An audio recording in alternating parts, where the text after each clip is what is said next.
Bismillah. Today is the 23rd of November, I believe. Let's just double check. It's the 23rd of November, last halaqah of November. And then we only have 2 or 3 more in December. Okay. So after that, we'll basically be in the new year. So we will end, when we finish this, we will end the halaqah? no, Oh, okay. just saying like what the schedule is like. Are we going to be off next week? We're going to be off next week, so that's it. This is the last one for November. Then December, basically, we got all the way until the last week of November when we're off. Everything's off for the winter break. So we're on the chapter of urging to observe Isha and Fajr in congregation. Okay. عن عثمان بن عفان رضي الله عنه قال سمعت رسول الله صلى الله عليه وسلم يقول من صلى العشاء في جماعة فكأنما قام نصف الليل ومن صلى الصبح في جماعة فكأنما صلى الليل كله. So if someone prays Isha at night, then Allah counts him Isha in Jama'ah. If he prays Isha in Jama'ah, it's as if, you can bring a chair around here so you don't crane your neck. It's as if he prayed Jama'ah all night, or half the night. Then if he then prays Fajr in Jama'ah, it's as if he prayed the entire night, Qiyam al-Layl. And some of them said this means that he went to the masjid for Isha, then went home, then went to Fajr for Isha. So his going home really just looked like a short break, because Fajr and Isha are oftentimes very close to one another. So if he went for Isha, then went home, then it went back for Fajr, then really he only spent a small portion away from the masjid, so it's as if he prayed for the whole night. But ultimately, even if you pray Jama'ah in your homes, Isha and Fajr, a person should try to pray in Jama'ah in their homes. Every prayer, really, if you have a number of Muslims in the home that are praying, you should try to make those salah in Jama'ah. It makes no sense to not have Jama'ah prayer. Women can pray Jama'ah together, even though the Malikiyya said you can't, but you can follow the other opinions because there's so much benefit in Jama'ah prayer together. So the one who leads stands on the side or in front? The one who leads stands on the left, and then the second one stands on the right. And then if there's multiple people, you can have them all standing on the right, or you can have them standing on both sides, as long as the imam is 1 foot ahead of everyone so that there's a differentiation between the imam and the people. So she has to be on the left side? The imam is never going to be on the right of the people unless they're flanked by both, on both right and left. Are you saying it's the same for the sisters and women? Yeah. That even the woman that's leading has to be a step ahead? Yeah, there should be 1 step ahead, and then the other women are. And even if she's not it just happened that someone just came and stood next to her. That doesn't break the Jama'ah as long as no one's in front of her. All right. So no one can be in front of the imam. Like she cannot step ahead of all women. She has to be in line with the women. No, she should be ahead of the women. Oh. And if she's in the line with the women, then it's okay. But she should never be behind the women. Oh. The imam should never be in the back of the people, behind the people. And then it's narrated عن أبي هريرة رضي الله عنه أن رسول الله صلى الله عليه وسلم قال ولو يعلمون ما في العتمة والصبح لأتوهما ولو حبوا. And if people understood what is the reward of praying Fajr and Isha, okay, they would go in Jama'ah, they would crawl to them if they had to, from the great amount of reward that's in Fajr and Isha. Salatul Fajr and Salatul Isha in Jama'ah are critical prayers to be prayed. عن أبي هريرة رضي الله عنه that the Messenger of Allah صلى الله عليه وسلم said, no salah is more burdensome to the munafiq than Fajr prayer, because there's no dunyawi credit, right? There's no dunyawi credit in Fajr prayer. the people who come to Fajr, there's no dunya. Even if there are a lot of people, nothing's really on people's mind. People's minds are just barely woken up. No one's in the mood to talk, right? So there's no reputation to be gained by coming to Fajr prayer. There's no dunya to be gained by coming to Fajr prayer. The next, also they used to say that it's not lit. The masjid wasn't lit. They were just sort of walking in the dark. Next chapter is strict orders for observance of obligatory prayers. Okay. باب الأمر بالمحافظة على الصلوات المكتوبات والنهي الأكيد والوعيد الشديد في تركهن. Okay. So Allah says, حافظوا على الصلوات والصلاة الوسطى, guard the prayer and the obligatory prayer. This is in Surah Al-Baqarah. Guard the prayer in the middle, especially the middle prayer. Okay. So also it means the best prayer. And this is predominantly viewed to be Salat al-Asr. Asr is considered the middle prayer. Since Fajr is the beginning of the day, then Dhuhr, and then Asr is the middle prayer. And Asr comes, why is it the best prayer? Because one is forced to pull away from the crux of their work. Right? The crux of one's work is the time of Salat al-Asr.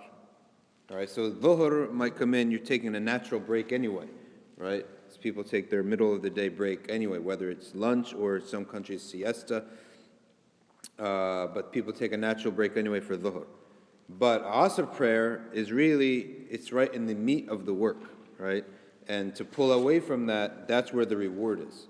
All right, so you might actually think that Fajr is the hardest prayer because you have to wake up. There's an argument for that too.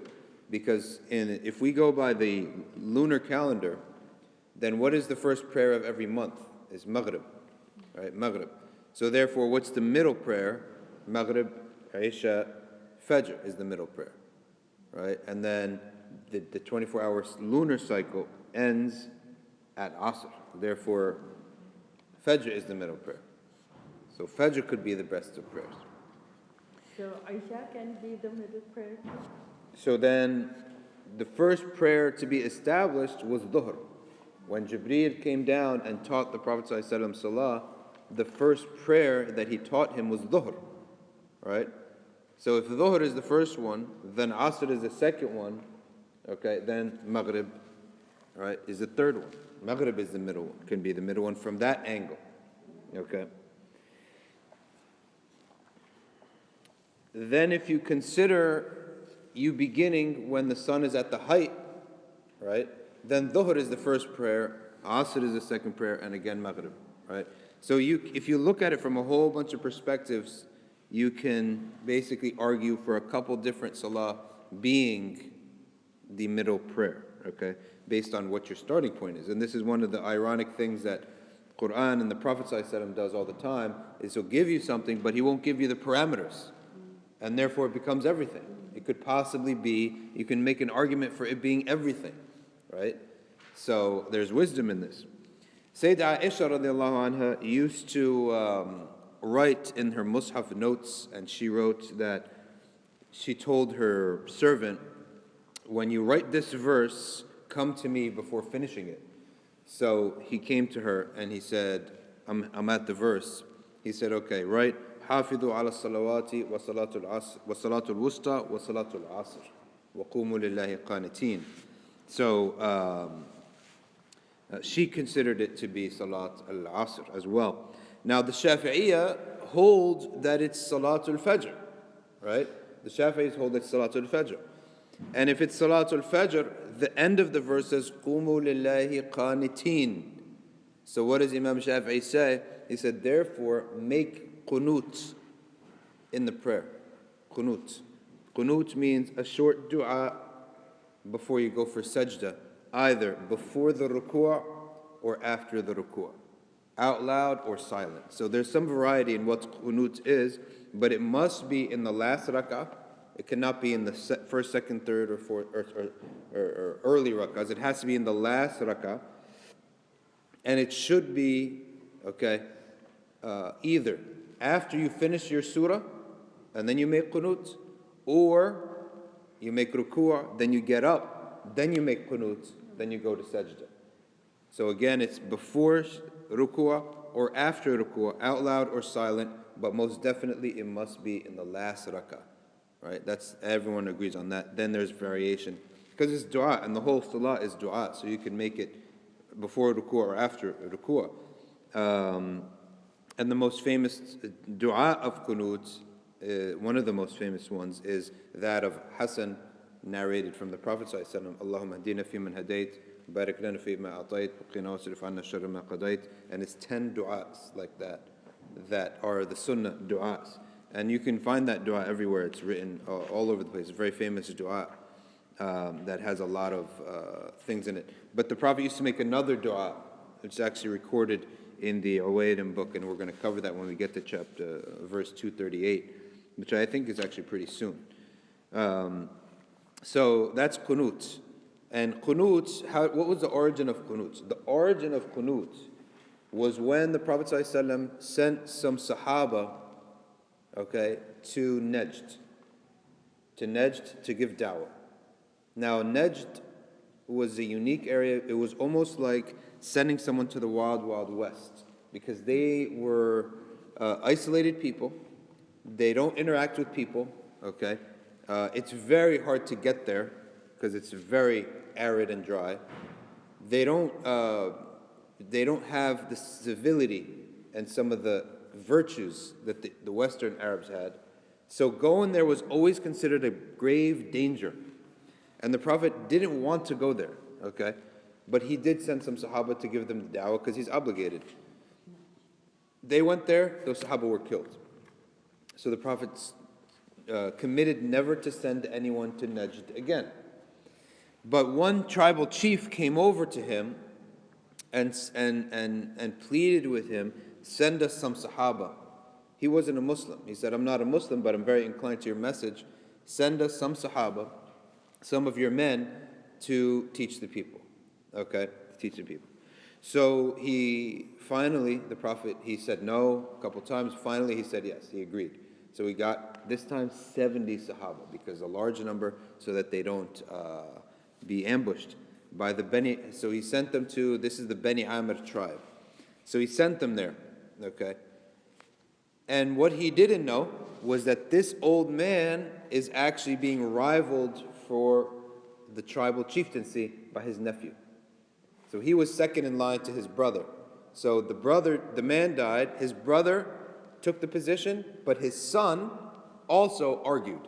So it's the man versus his nephew. And the people gave their allegiance to the old man. Okay? When the old man arrived with the Sahaba, the rival, who was the son of the old chief, which is his nephew now, he's totally against this. Totally against Islam. So he went and he got a band of supporters, but they were able to recruit 2 other tribes, whole tribe. So now once the Sahaba got to an area and there was a well there, and whenever there's a well, they used to spend their rest there. They surrounded them at the well. 2.5 tribes surrounded these 70 Muslims and killed all of them, okay? Except 2. One of them had been in the back and his animal went astray, so he went to get it. The other played dead. So he was actually alive and heard everything, but he played dead. Among 70 people, you could actually pull it off, so he pulled it off. When everyone left, he got up. When he got up, he saw his companion, and he said, we have to leave, right? So they ran back to Medina on their horses and their camels. They went back and they told the Prophet what happened. Then for 30 days, the Prophet, peace be upon him, made qunut dua against these people, making dua that they get famished, that they suffer drought, that they suffer calamities. For 30 days, he made dua against them. And that was the first time that he ever made qunut. Okay? He did it for 30 days. Then he stopped doing it. Once they started getting calamities, he stopped doing it. Then later on, he started to make it a regular practice. Okay? Later on, he started making qunut a regular practice. So those who say qunut is only for calamities, they're correct in one respect, but also later on the Prophet used to make the Qunut prayer on a regular basis. It could be either in second rak'ah of Fajr or in your witr. Last, Yeah, last rak'ah of the day, which is witr. What is the meaning of the word qunut? Qunut means very devoted prayer. And whenever there's a calamity, there's something called qunut and-nazila. And nazila means the calamity that has come down. Nazila just literally means that which came down. And what's understood is that it's the decree of Allah that has come down, okay? The calamity that has come down. It's called Salatul Nazila, and all it is salah with qunut. Okay, salah with qunut. So that qunut prayer is a special time to make a dua. Nawazil mean the new matters that the Muslims have to face every day, right? So, for example, there's fiqh in nawazil. What is fiqh in nawazil? Fiqh in nawazil is the law pertaining to new matters that the previous generations never faced, okay? So this genre of fiqh is very important. This genre of fiqh is very important. So in your books of fiqh, you got your acts of worship and then you got your interactions. Oops, I just closed the page. You got your interactions. But then you have your nawazil, which is for like what? How do you pay zakah on when you have stocks? How do you get a student loan, right? Or what's the ruling? Sorry, not how, but what's the ruling? See, the fuqaha, their job of the scholars is to give you the rules, right? They could tell you what you can do and what you cannot do, but they don't necessarily offer, okay, the method to get around their problem, right? So student loans, they can give you the ruling. They're not going to tell you how to get to college. People oftentimes make this mistake, but people tend to, which is correct, because the common Muslim, he has a sort of a correct understanding of the deen, that you know, but you should also practice, right? You can't just have theory without action, okay?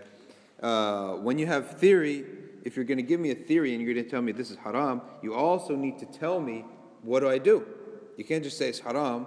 You need to give me an outlet. How do I get my student loan? So, but really, in the community, it's impossible to specialize in so many things because there's so many things right now, okay? So you need these types of specialists who can figure out how to financially work these things, okay?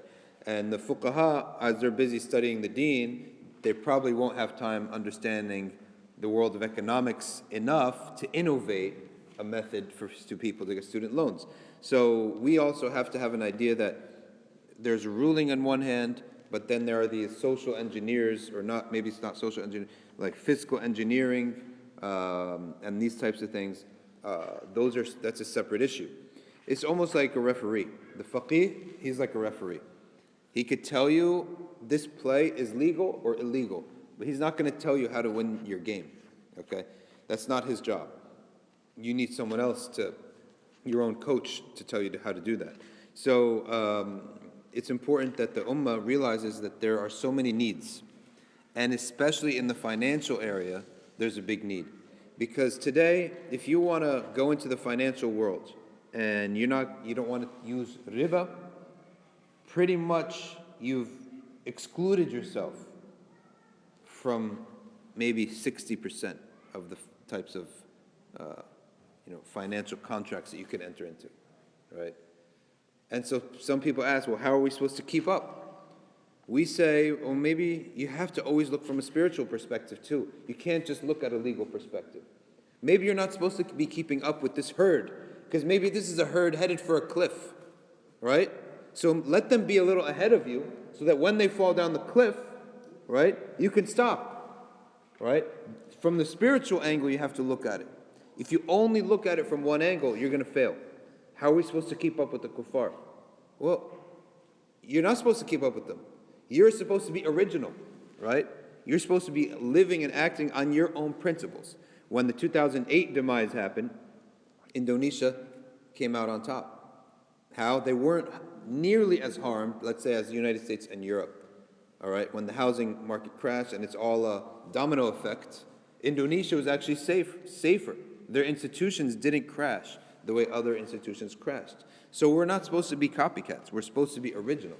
Secondly, we have to remember something too, right? Erecting such massive financial gains and profits is not the sole job of a Muslim on this earth. That's not what Allah put you here for, right? So making money is something that is obviously, clearly Sahaba made money.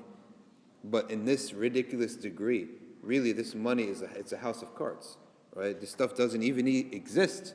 The money doesn't even exist. You're playing a monopoly game, right? Next time, when you spend money, don't say I'm spending money. You're spending points, right? You're spending points. Like this $5 bill, it's just 5 points in a game, okay? It's not real. Real money is actually gold, right? Silver. Because that stuff, if you light fire to a $5 bill, you could just print another one. But if you throw a gold coin off the Grand Canyon, you can't go print another one, right? Gold, silver, all of these valuable things that's valuable from generation to generation, that's real wealth. We're not dealing with real wealth. We're dealing with agreed upon point systems. So we have to realize that when they're, and that's actually a reason, believe it or not, some fuqaha have permitted use of interests. They say because it's not real money. You're just playing a game. And we said, well, at some level it's not real money, but it is real money if it's legal tender, right? So you're legally bound to accept this as debt. Like Samsung, when Apple sued them for ripping them off, they paid them $5 billion, what was it, $1 billion. They sued them for $3 billion, they got $1 billion, okay? Samsung paid them in pennies, and they had to accept it. They had to accept it. How many pennies is that? Okay, 1 billion, add 2 zeros, 100 billion pennies. So they hired a fleet. They must have spent $3,000 on it, right? They actually had to drop off this ridiculous amount of money, all in the forms of bags of pennies. And Apple has to accept it, because what legal tender means is that you must accept this for debt payable.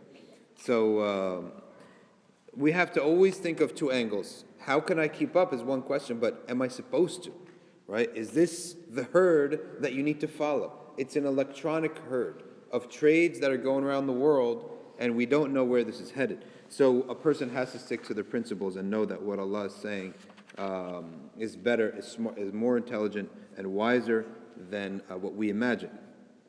Same thing, a lot of high schoolers and stuff say these things, and they're thinking one-sided, right?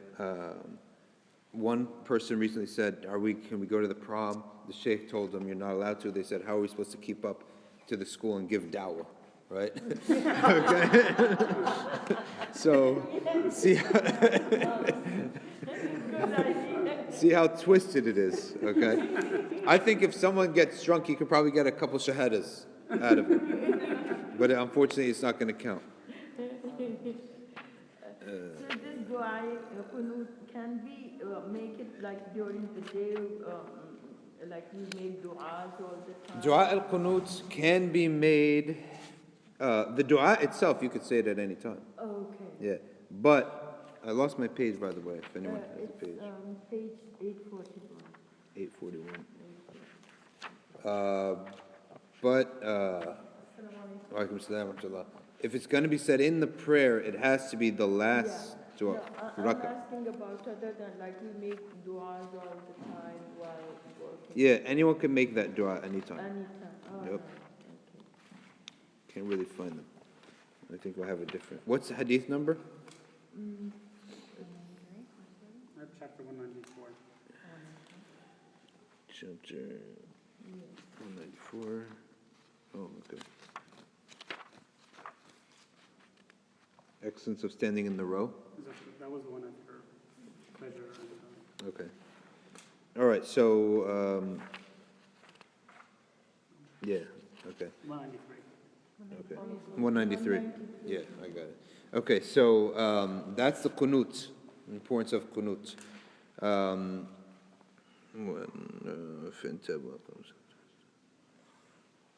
All right. So the next ayah Next ayah is very important too. It says, if they repent and perform prayer and give zakat, then leave the خَلُّوا سَبِيلَهُمْ, which means you can free the prisoners. If you have a prisoners of war, okay? If you have a prisoner of war, and this person says shahada, Quran tells us, when you take a prisoner of war, if that person takes their shahada, let them first establish prayer and start praying regularly. Then you can let them go, right? So, because you don't want someone to say, okay, la ilaha illallah, let me go now, and then you lose your money, right? These prisoners, you're supposed to ransom them, all right? You're supposed to ransom them. When you have a prisoner and you're poor, right? You don't want to kill your prisoner. He's worth something to you. So you ransom him off, okay? That's what they used to do in the beginning, okay? In Medina, because they needed the money. Mecca had a lot of money, so they were ransoming them off. But Allah says, look, wait until they take shahada. If they take shahada, let them pray, let them prove themselves with a little sadaqah, okay? Then you can let them go, okay? And But so to gain that their freedom, they can just say, like, if they said shahada, right? If they took their shahada, and then they started praying, right? And then they're giving sadaqah, right? Then let them go. Okay. So, and there's a lot of other meanings because this verse is pretty general, but that's one of the meanings of it.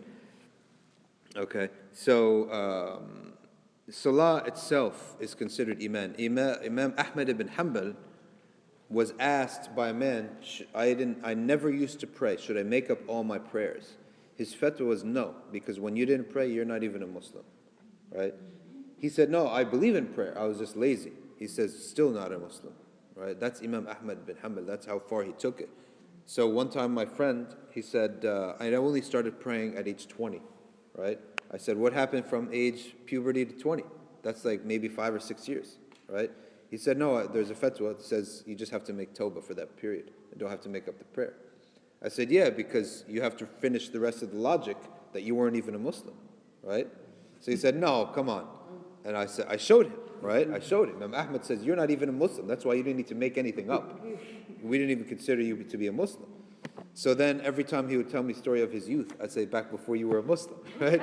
So it really offended him, okay? Until he actually started to make up all his past prayers, right? Because that's the logic. You can't sort of pick and choose when the logic of the mufti has to be taken completely.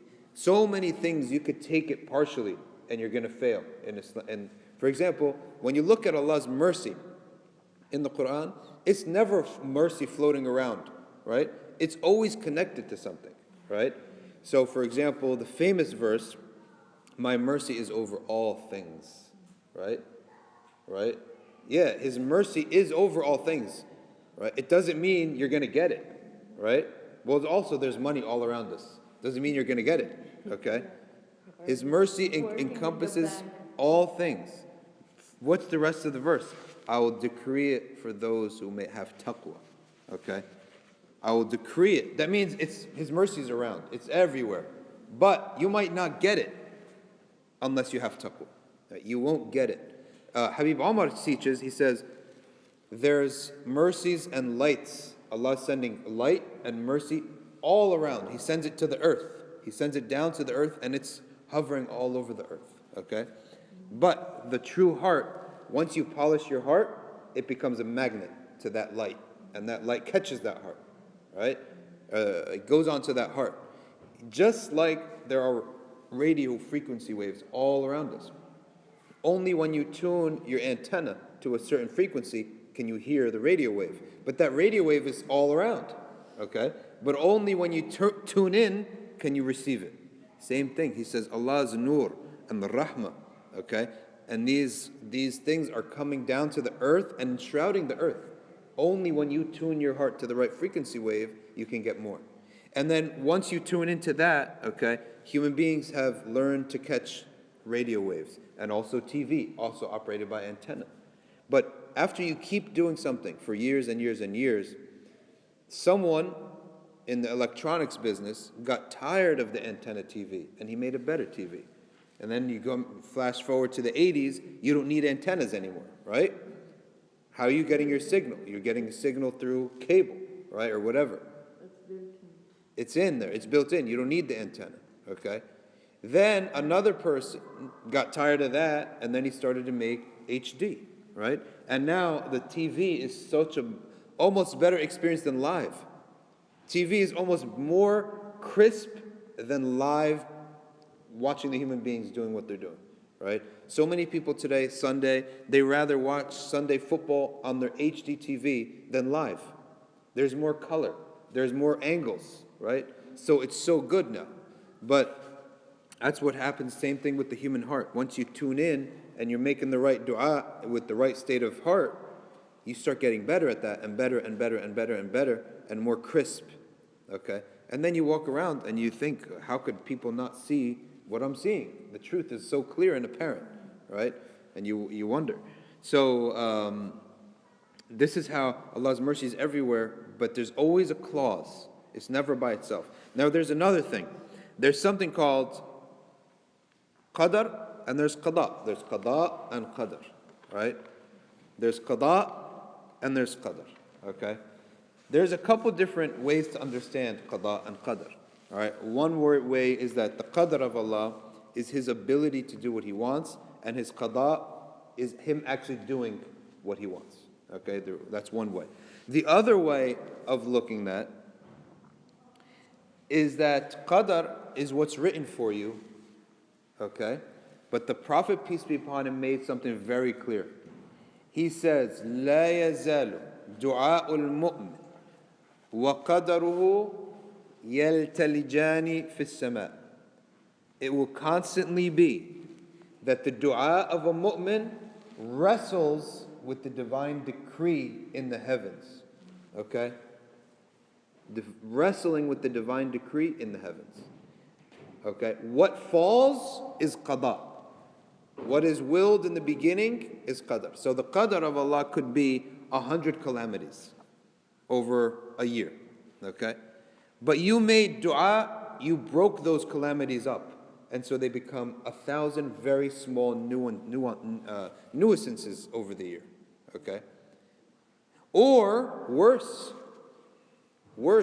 you cursed someone or you stepped on someone who was very close to Allah, it increased. So the dua of a mu'min could go up and push back what Allah had willed, okay? It could push it back. This is the importance of making dua, okay?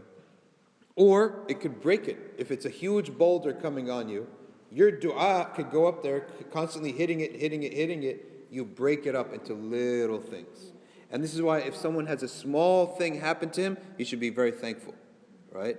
A small thing happen, you should be thankful. For example, you stubbed your toe, you had a fender bender, you had a fight with someone, you lost $50, you lost $100, you should be thankful. Because it's probably there was something worse, but your dua, constant dua, right? Constant dua, okay, will decrease these things, all right? It keeps decreasing them. So this is the importance of making dua, is that they really decreases a lot of calamities. Next hadith says, Please repeat what's for qada. so the qada would be what actually comes down, right? The qadar is what is written. You may be written for you 100 calamities, but what actually reaches the ground, all right, that's the qada. You can't turn that back, but you can ask Allah for lutf inside of it. So Imam al-Shafi'i said, Allahumma inna la nas'aluka radd al-qada, walakin nas'aluka al-lutfa bih. So the qadar of Allah is up there. I'm going to keep making dua to push the calamities away, right?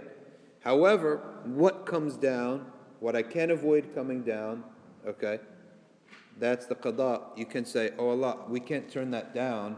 We can't reject that, but we can ask you gentleness in it, right? Gentleness in it. So what is example of gentleness in this? Death, for example, right? Of course, death is the one qada of Allah no one is ever going to push down. You could push it away, but it's going to come down sooner or later. You could push it away and you could have a little bit of a longer life, but you're never and the proof of that is the Prophet ﷺ said, whoever is good with his family, he'll have a longer life.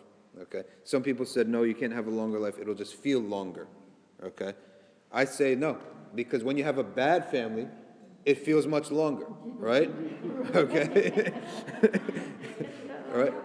Thanksgiving weekend for many people is a too long of a weekend. It's not a long weekend, it's too long, okay? Because you have to interact with your family. But I don't think, no, you can prolong. What's the proof that you can prolong your life? Because Allah is in control. So Dawood alayhi salam, when Adam alayhi salam looked at his progeny and he saw this beautiful young man, he said, oh Allah, what is his name? He said, he's Dawood. He said, and what's his lifespan? Allah told him, it's 60 years. He said, that's not enough. Give him 40 years. Allah said that there's no more years in his life. Right? Where do these years, you can't just go by years. So Allah said, Adam alayhi salam said, give him 40 from my years. Adam's lifespan was 1,000 years. So he gave him 40 years. And Dawood lived longer. When Adam alayhi salam reached age of 960, Angel Jibreel came and said, bring your son so that I may teach them how to wash you when you die. He said, why now? There's still 40 more years. He said, no, you don't remember, you gave Dawood 40 years. So Adam died at age 960 years. Okay? So he lived a long time on this earth. Is it always in negative sense we are taking it, or both?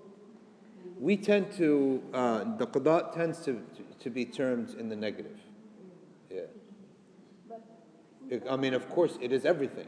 But what we're talking about is positive, negative. It could be positive for benefit, because someone cannot live longer, but like you said, that it's taking long time, but family is taking care of the whole person. Yeah. So it's a benefit for them if you die. Benefit is a positive and negative. Yeah, everything is always, could be viewed in different angles. But the moment it comes down, for that person, he views it. So Allah is speaking to us based upon the commonsensical standard of what is considered in this world good and bad. But you can sort of mentally view something bad as becoming good. That's Allah's gift to people. It's a gift of Allah that something bad, and you can transform your mentality to see it good, and only the grateful people can do that.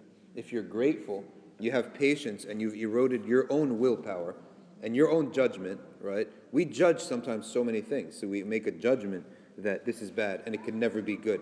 But the Prophet ﷺ said, whoever says the people are destroyed, he himself destroyed them. So what does that say? That means we should never close the door of mercy, right? Because there's always a way out. You just have to find it. The Prophet ﷺ, the Quran also says, if Allah gave you the key to the warehouse, the storehouse of mercy, you would keep that key, right? And you would never open the door because you're stingy, right? So we have to always say, well, there's good in everything, right? There's always good in everything. There's that famous story. It's been told so many times that I don't even know now. Maybe it happened, maybe it was just a legend, that a boy would always go to his sheikh and say, this happened, that happened. And the sheikh said, good things will come out of this. Good will come out of this, right? And then finally, one day, boys were playing with him, and they poked his eye, and he became blind in one eye. So he came to the sheikh, and now he said, now the sheikh is going to have sympathy with me, right?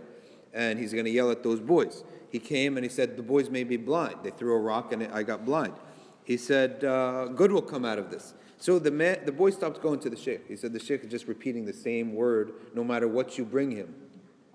So that boy grew up to be a young man and a fisherman. All the Yemenis, they end up being fishermen, right? So he's fishing out, going to India, and then the waves take him to an island. And this island have man-eaters, animists, and what do you call these? Cannibals. So the cannibals took all of them and lined them up for the slaughter, okay, for a ritual. They took them and each went to the medicine man first, and then they would slaughter them, okay? Then they got to this guy, and he said, the medicine man put him on another aisle, another lane. And they said, what's wrong with this one? He said, he's blind. You can't use him for the slaughter. Okay? So send him back where he came from. So he ran back to the sheikh and he said, finally, good happened. So he said, yeah, Allah took your eye, but he gave you your life. So it is good. Right? Another very wise woman, at that moment she was wise. A woman lost her wedding ring one day, right? And then she said to her, so the woman's bawling, crying, and the whole De Beers has gotten women crazed with this attachment to this ring, which is nothing. Diamonds, even, you can't resell it. Try to resell a diamond. You can't, right? De Beers has got people addicted to this thing with a diamond ring, okay? And it's the dumbest waste of money, okay? It's not dumb in the sense that it's worth something to the person you love. From that respect, fine. But it's a lot of money is spent on these diamond rings, okay? So she lost a diamond ring. Then no one can console her over the diamond ring, okay? So then finally, one woman said to her, okay, would you rather lose the ring or your husband? Pick one right now. She said, the ring. She said, okay, you picked it yourself, right? So from that angle, if you keep thinking about it like that, right? Now, here's the thing. You have to only think like this for something out of your control, right? That is not your fault, like a fluke, just a fluke accident or something. Because some people take this and they twist it, right? When I first learned of Qadr, I was in 7th grade. 7th grade is a bad year for kids. They go mix with the wrong crowd. So I had C's that year. The first year I ever got C's. And then I happened to learn this very great lesson. So I said, look, it's the Qadr, right? It's Allah's Qadr, right? Right? This is Allah's will. What can you do, right? Father means power, so it gives you power. Yeah. Yeah. Yeah. Does your dad, I guess, Uh-huh. No, I didn't try it with my dad. I'm not that dumb. I guess that your dad. I only try to play that with my mom. Can you explain the word taqwa? Because I don't have. Taqwa is fear of getting injured, fear of getting hurt, right? So taqwa literally means the fear of getting yourself hurt. So that's why Allah says, fear Allah and fear the fire. Yeah. Okay, so the next one is, which act is dearest to the Almighty? The Prophet ﷺ said, Salah at the fixed time. And they said, what next? He said, righteousness to parents. He said, what's next? Then he said, jihad. Okay, so if jihad is third, Salah, why is jihad third? Parents second, Salah first. Because think about it from the time perspective. Jihad is one battle. A person could sit back. If he's a mujahid, he can think back and count the battles on his hands, right? So the battle is limited. Time with parents is limited. Time with parents is only difficult for a set number of years. 0 to 10, it's not hard, right? Once you start having a willpower until you move away and you're on your own, it's hard because you're clashing two wills, right? So from age 12, 13, 14, then it gets harder. Then, because you have a will and they have a will, and you have to be subsumed under their will. Until you become strong enough to live on your own. You're married and you have your own job. After that, it's easy. If it's not easy after that, it's usually the parents' fault, right? It's usually the parents. And most of the times, if the kid is married and on, why is there a hard time? Now, he's a man and you're a man, right? She's a woman and you're another woman, right? So she should be off now doing her own thing, unless the hardship is because they chose a wrong path or something in morals or deen. But other than that, you're really only talking about a decade of difficulty, maybe a decade and a half.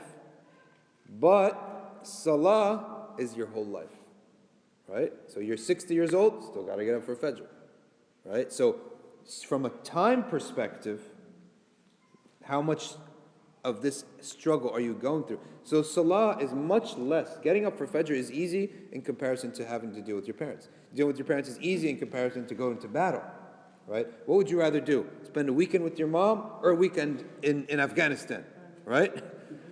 Okay? If you choose Afghanistan, right, you don't know what jihad is like. You don't know what, well, forget jihad, but saying a jihad, but you know what I'm saying? Saying like a battle.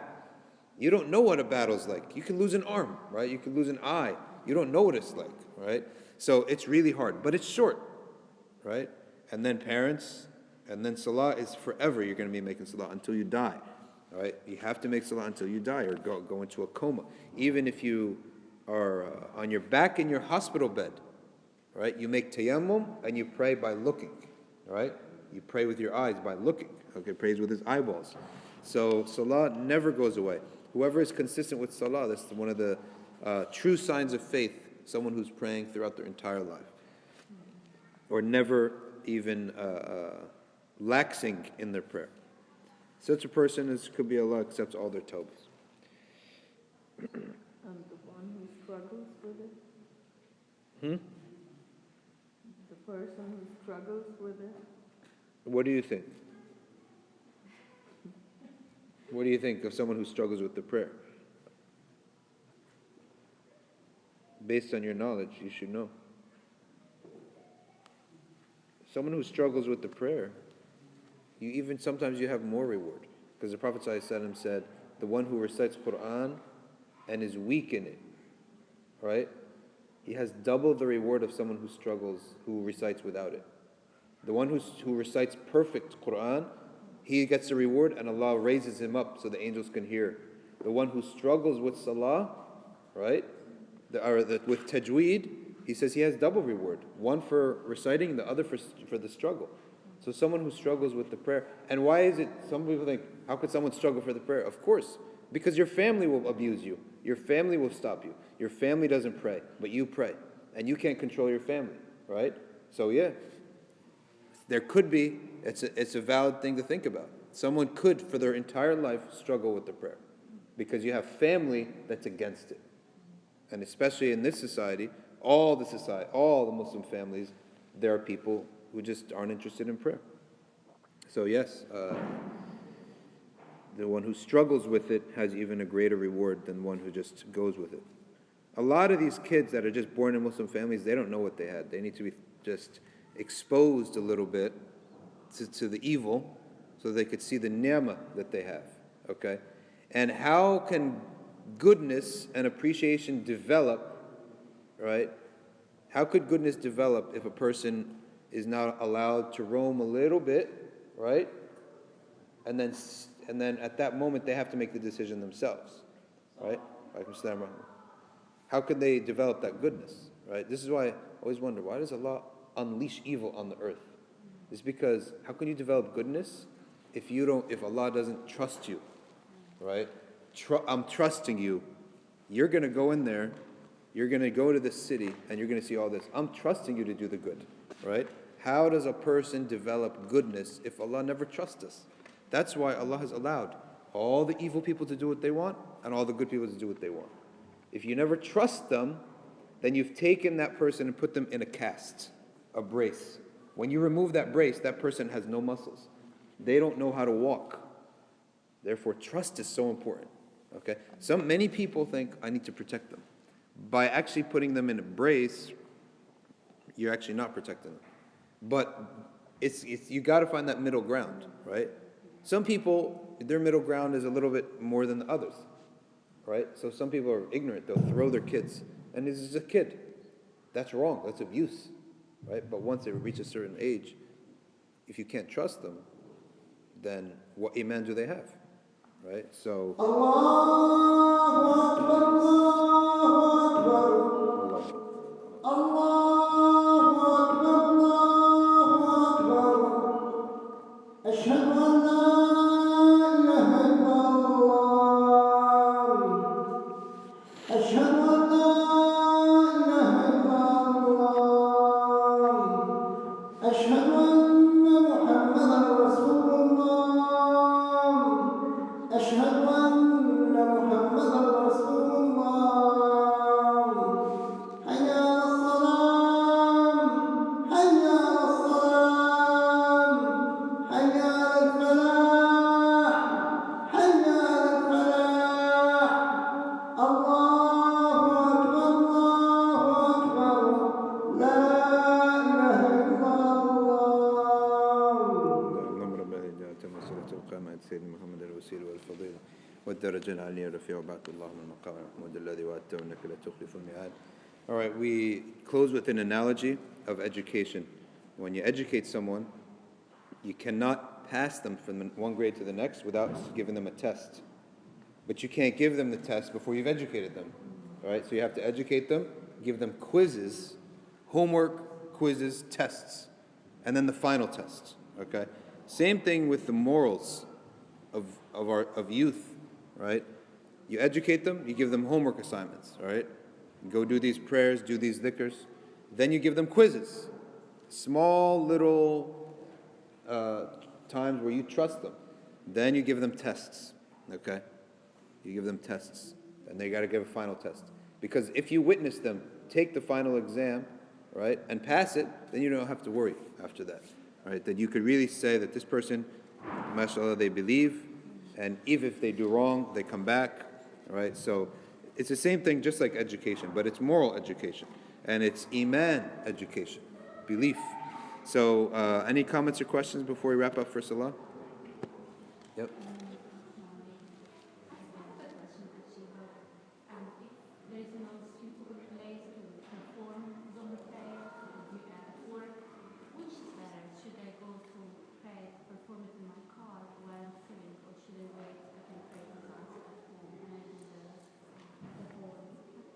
No, you have to insist that there is possibility of finding a place.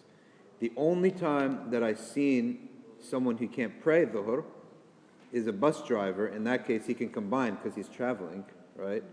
But, like, what's your place of work? I work in a private school, and we're not allowed to do anything with religion. What about the teacher's lounge? We do have a place. You can ask. Usually, people are sick. There's no any private place at all for dhuhr. That's your legal right, by the way. Yeah, it's your legal right. If you ask them, and you tell them, I need to go do a yoga exercise, okay? I need to do a stress management for 15 minutes. Privately, I need absolutely no one in a room. They'll give it to you. Yeah. Yeah. If you tell them prayer, they're going to look at when your contract is up, right? They're going to think twice. But if you tell them, I need to do this is medical, right? They'll give you, huh? Yeah. Yeah. Yeah. Hijab gives it away. I know. I know. But if they accepted you in the job with hijab, they should, and prayers, you know? So. They will allow meditation everywhere. Oh, yeah. Yeah. Only you can afford the one. Yeah. All right, سبحانك اللهم وبحمدك نشهد أن لا إله إلا أنت نستغفرك ونتوب إليك أعوذ بالله من الشيطان الرجيم بسم الله الرحمن الرحيم والعصر إن الإنسان لفي خسر إلا الذين آمنوا وعملوا الصالحات وتواصوا بالحق وتواصوا بالصبر والسلام عليكم ورحمة الله